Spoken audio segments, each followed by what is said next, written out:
మీకు ఎలాంటి exam conduct చేయకుండా, మీతో ఎలాంటి అప్లికేషన్ ఫీ కూడా తీసుకోకుండా డైరెక్ట్ మీ క్వాలిఫికేషన్ సంబంధించిన సర్టిఫికేట్స్ ఉంటే చాలు చెక్ చేసి జాబ్ ఇచ్చే విధంగా మన హైదరాబాద్ లొకేషన్ లో ఉన్న డిఆర్డిఓ వాళ్ళు రిక్రూట్మెంట్ అయితే స్టార్ట్ చేశారు. సెలెక్ట్ అయిన వాళ్ళకి స్టార్టింగ్ లోనే 67,000 శాలరీతో పాటు మీకు హౌస్ రెంట్ అలవెన్సెస్ అని చెప్పి చాలా అలవెన్సెస్ కూడా ప్రొవైడ్ చేస్తారు. సో ఇంట్రెస్ట్ ఉండి డిఆర్డిఓలో మన ఓన్ స్టేట్ లో డిఆర్డిఓలో జాబ్ చేయాలనుకునే వాళ్ళు ఎవరు కూడా ఆపర్చునిటీని మిస్ చేసుకోకండి.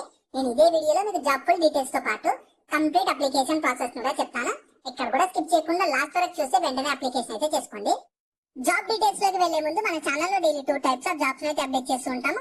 నేను అప్లోడ్ చేసిన వెంటనే నోటిఫికేషన్ వచ్చి అప్లై చేసుకోవాలంటే ఖచ్చితంగా మన ఛానల్ ని సబ్స్క్రైబ్ చేసుకొని పక్కన బెల్ సింబల్ యాక్టివేట్ చేసి పెట్టుకున్నాక వీడియో లైక్ చేయడం మాత్రం మర్చిపోకండి. ఈ ఆపర్చునిటీ మీకు మన హైదరాబాద్ లొకేషన్ లో ఉన్న డిఆర్డిఓ కింద పనిచేస్తున్న చెస్ అంటే centre for high energy systems and science వాళ్ళు 2 టైప్స్ ఆఫ్ జాబ్స్ కోసం రిక్రూట్మెంట్ స్టార్ట్ చేశారు. ఒకటి ఆర్ఏ ఇంకా జేఆర్ఎఫ్ అని చెప్పి, ఒకటి రీసెర్చ్ అసోసియేట్, ఇంకోటి జూనియర్ రీసెర్చ్ ఫెలోషిప్. ఈ 2 జాబ్స్ కోసం రిక్రూట్మెంట్ అయితే స్టార్ట్ చేశారు.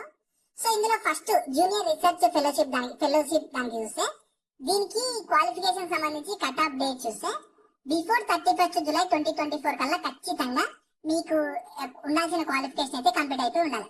దాని తర్వాత ఏజ్ లిమిట్ చూస్తే ప్రతి ఒక్కరికి మినిమం 18 ఇయర్స్ ఏజ్ ఉండాలి. మాక్సిమం ఏజ్ జనరల్ వాళ్ళకి 28 ఇయర్స్ ఏజ్ ఉన్న ఎలిజిబుల్ అయితే ఉంటారు. ఇంకా ఎస్సీ ఎస్టీ వాళ్ళకు 5 ఇయర్స్ ఏజ్ లగేషన్ ఉంటుంది. ఓబీసీ వాళ్ళకు 3 ఇయర్స్ ఏజ్ లగేషన్ ఉంటుంది. వాళ్ళు క్లియర్ గా థర్డ్ పాయింట్ లో ఇచ్చారు చూడండి. ఒకవేళ మీరు క్వాలిఫికేషన్ కి మ్యాచ్ కాకపోతే మీరు అప్లికేషన్ అయితే చేసుకోవద్దని చెప్పి క్లియర్ గా ఇచ్చారు. సో నేను క్వాలిఫికేషన్ కూడా చెప్తాను, ఇక్కడ కూడా స్కిప్ చేయకుండా చూడండి.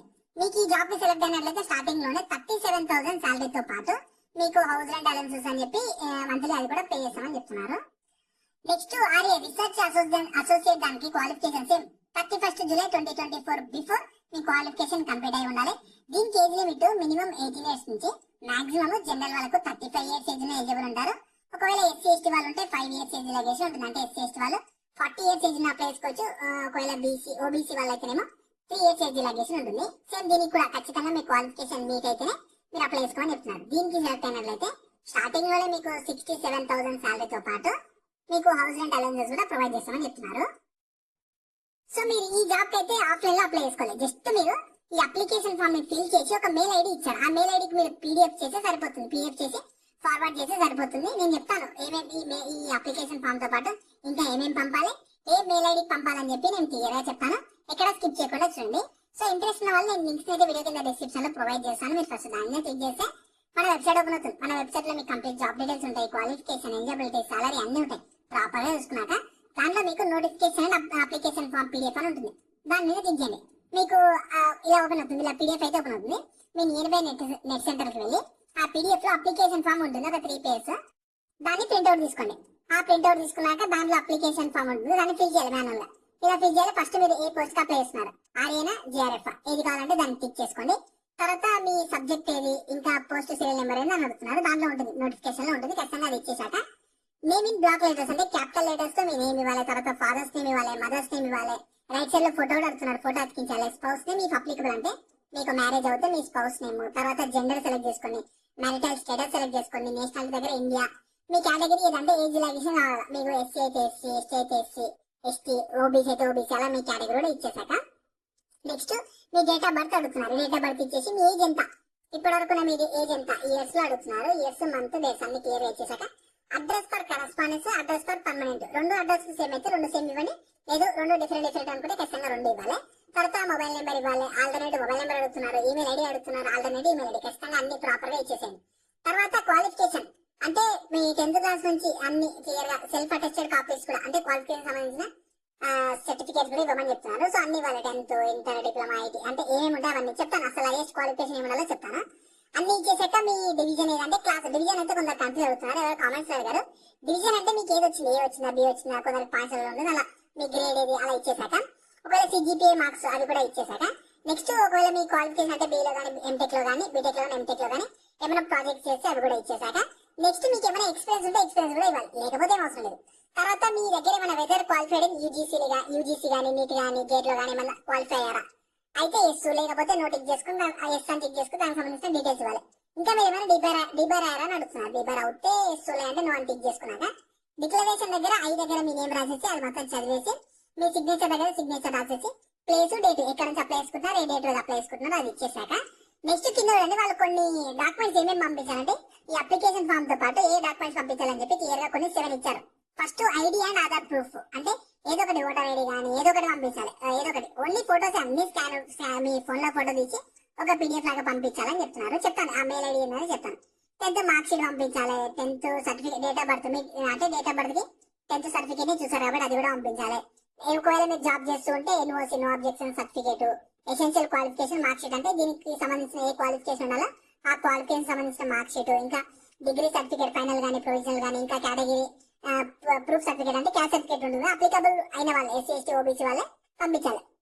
సో ఈ అప్లికేషన్ ఫామ్ తో పాటు ఈ 7 సర్టిఫికేట్స్ కూడా ఎన్ఓసి, ఇప్పుడు ఎన్ఓసి అవసరం లేదు కాబట్టి ఈ 7 లో మీకు ఏది అప్లికబుల్ అవుతుందో ఆ సర్టిఫికేట్స్ క్వాలిఫికేషన్ సంబంధించి మాత్రం ఖచ్చితంగా ఎస్సీ ఎస్టీ అనేది అంటే కేటగిరీ అనేది అందరికి ఉండదు, నో అబ్జెక్షన్ సర్టిఫికేట్ అనేది అందరికి ఉండదు, ఉన్న వాళ్ళు మాత్రం ఖచ్చితంగా ఉన్న సర్టిఫికేట్స్ అయితే పంపించాలి. సో ఇవన్నీ మీరు చెప్పాను కదా అప్లికేషన్ ఫామ్ ని మొత్తం ప్రింట్ చేసి రెడీగా పెట్టుకోండి. క్వాలిఫికేషన్ ఏమన్నారంటే మీకు చాలా ఉన్నాయి. కెమికల్ ఇంజనీరింగ్ ఉంది, కెమిస్ట్రీ ఉంది, కంప్యూటర్ సైన్స్ ఉంది. దేనిలో సరే క్లియర్ చెక్ చేసుకోండి, మీ స్ట్రీమ్ అనేది చెక్ చేసుకోండి. స్ట్రీమ్ తర్వాత చూస్తే మీరు పీజీ అంటే పోస్ట్ గ్రాడ్యుయేషన్ డిగ్రీ అంటే ఎంఎస్సీ చేసినా ఆ ఈక్వలెంట్ చేసినా with first class division with NEET లేదా గేట్ రాసి ఉండాలి. లేదు అది లేకున్నా సరే మీరు గ్రాడ్యుయేషన్ అంటే మీరు బీ చేసినా బీటెక్ చేసినా సేమ్ స్ట్రీమ్ లో బీ చేసినా బీటెక్ చేసినా అప్లై చేసుకోవచ్చు. కానీ ఫస్ట్ డివిజన్ లో పాస్ అయ్యి మీ దగ్గర ఖచ్చితంగా నీట్ లేదా గేట్ ఉండాలి. లేదు మీ దగ్గర నీట్ లేదు గేట్ లేదు అనుకున్నా మీరు పీజీ డిగ్రీ ప్రొఫెషనల్ కోర్స్ లో పీజీ డిగ్రీ అంటే ఎంఈ కానీ ఎంటెక్ చేసినా కూడా ఫస్ట్ క్లాస్ డివిజన్ లో పాస్ అయిన వాళ్ళు కూడా ఎలిజిబుల్ అయితే ఉంటారు. సో మీరు ఖచ్చితంగా ఈ 3 లో ఏదో ఒకటి ఉండి ఆ స్ట్రీమ్ మీ దగ్గర ఉంటే మాత్రం ఎలిజిబుల్ ఉంటారు. ఇంకా మీకు ఆర్ఏ అంటే ఇంతసేపు చెప్పింది జూనియర్ రీసెర్చ్ ఫెలో. ఇప్పుడు ఆర్ఏ దానికైతే ఖచ్చితంగా మీరు PhD are equivalent degree in engineering or science stream చేసి దీని ఏరియా వచ్చేసి మీకు ఎలక్ట్రానిక్స్ ఉంటుంది, ఇంకా ఇన్స్ట్రుమెంటేషన్ కంప్యూటర్ సైన్స్ ఉంటుంది, అది చేసిన ఎలిజిబుల్ ఉంటారా. లేదు మీరు హ్యావింగ్ 3 years ఆఫ్ రీసెర్చ్ లేదా teaching or design and development experience ఉన్నా కూడా ఎంఈ లేదా ఎంటెక్ ఇన్ ఈసీ లో ఉన్నా కూడా మీరు ఎలిజిబుల్ అయితే ఉంటారు. సో జూనియర్ రీసెర్చ్ ఫెలో దానికైతే మీరు ఎంఈఏ ఎంటెక్ బిఈ చేసిన బీటెక్ చేసిన ఎలిజిబుల్ ఉంటారు. అదే దానికి మాత్రం ఖచ్చితంగా మీరు పిహెచ్డి ఆర్ ఈక్వలెంట్ అయితే చేయాలి. మీరు ఖచ్చితంగా ఒకసారి నోటిఫికేషన్ డౌన్లోడ్ చేసుకొని ప్రాపర్ గా మీ స్ట్రీమ్ ఏది, మీ క్వాలిఫికేషన్ ఏదని చెప్పి క్లియర్ గా చెక్ చేసుకోండి.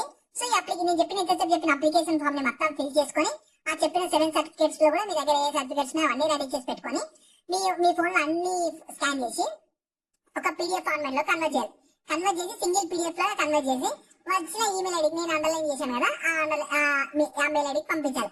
క్లియర్ గా చెప్తున్నాను చూడండి, హెచ్ఆర్డి డాట్ అని ఇచ్చారు, అక్కడ డాట్ దగ్గర మీరు డాట్ పెట్టాలంతే. తర్వాత వచ్చేసి ఎట్ దగ్గర @ పెట్టేసి gov.in ఈ మెయిల్ ఐడికి అయితే మీరు పంపించాలి. క్లియర్ గా చెప్తున్నాను, hRD.chess.gov.in ఈ మెయిల్ ఐడికి అయితే మీరు సింగిల్ పీడిఎఫ్ లో నేను చెప్పిన డాక్యుమెంట్స్ అన్ని రెడీ చేసి పంపిస్తే సరిపోతుంది. సో ఎలాంటి అప్లికేషన్ ఫీ లేదు, ఎక్స్పీరియన్స్ అవసరం లేదు, ఎలాంటి ఎగ్జామ్ ఉండదు, ఇంటర్వ్యూ ఉండదు, ఏమి ఉండదు. డైరెక్ట్ మీ క్వాలిఫికేషన్ లో వచ్చిన మార్క్స్ కానీ అవన్నీ బేస్ చేసుకొని సెలెక్షన్ చేసి డైరెక్ట్ జాబ్ ఇస్తారు. కాబట్టి మంచి డిఆర్డీఓ లో జాబ్ చేయాలనుకున్నా ఎవరు కూడా మిస్ చేసుకోకండి. ఈ ఆపర్చునిటీ మీకు మన హైదరాబాద్ లొకేషన్ లో ఉన్న చెస్ అంటే డిఆర్డీఓ కింద పనిచేస్తున్న chess centre for high energy systems and science వాళ్ళు రిక్రూట్మెంట్ చేస్తున్నారు. ఆర్ఏ రీసెర్చ్ అసోసియేట్ ఒకటి, ఇంకోటి జూనియర్ రీసెర్చ్ ఫెలోషిప్. ఇది మీకు పర్మనెంట్ అయితే కాదు, వాళ్ళు ఇచ్చారు కొన్ని జాబ్స్ ఏమో 2 years అని చెప్పి, కొన్ని జాబ్స్ ఏమో 3 years అని చెప్పి. సో ఇంకా మీ పర్ఫార్మెన్స్ వాళ్ళ రిక్వైర్మెంట్ బేస్ చేసుకొని ఇంకా ఎక్స్టెండ్ కూడా చేస్తుంటారు. కాబట్టి మంచిగా మీకు ఒకవేళ పర్మనెంట్ కాకపోయినా సరే 2 years తర్వాత మీకు సర్టిఫికేట్ ఇస్తారు, ఎక్స్టెండ్ సర్టిఫికేట్. ఆ సర్టిఫికేట్ మీకు ఫర్దర్ కూడా చాలా యూజ్ అవుతుంది. కాబట్టి ఖాళీగా ఉన్న ఎవరైనా సరే ఇట్లా అయితే